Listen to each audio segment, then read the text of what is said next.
সকাল থেকেই সূর্যের দেখা নেই। ঘন কুয়াশায় ঢেকে গেছে রাজধানী সহ সারা দেশ। যশোর চুয়াডাঙ্গায় চলছে মৃদু শৈত্যপ্রবাহ। হালকা বাতাস বইছে রাজধানীতেও। আলু, টমেটো, ফুলকপি সহ রবি মৌসুমের ভালো ফলনের জন্য সূর্যের আলো খুব জরুরি। তাই এমন কুয়াশা রবি শস্যের ক্ষতি করবে।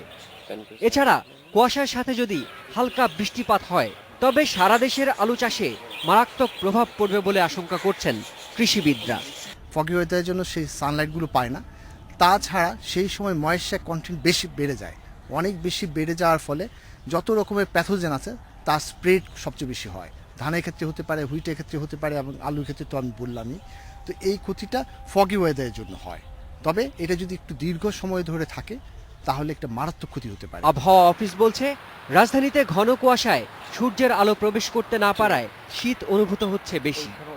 ঢাকার তাপমাত্রাও একদিনের ব্যবধানে প্রায় 2 ডিগ্রি নিচে নেমে গেছে। রাতের তাপমাত্রাও স্বাভাবিকের চেয়ে কম। জানুয়ারিতে সারা দেশে মাঝারি আকারের শৈত্যপ্রবাহ বয়ে যাবে বলেও আভাস দিয়েছে আবহাওয়া অফিস।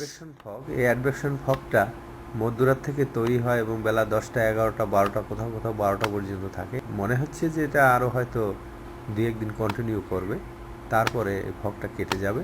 তখন টেম্পারেচার একটু কমে যাবে এবং সেটা আগামী মাসে পহেলা সপ্তাহে টেম্পারেচার একটু কমে যাবে।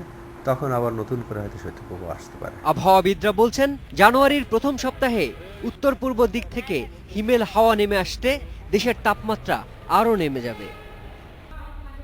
শিমুল বাশার, ইন্ডিপেন্ডেন্ট নিউজ, ঢাকা।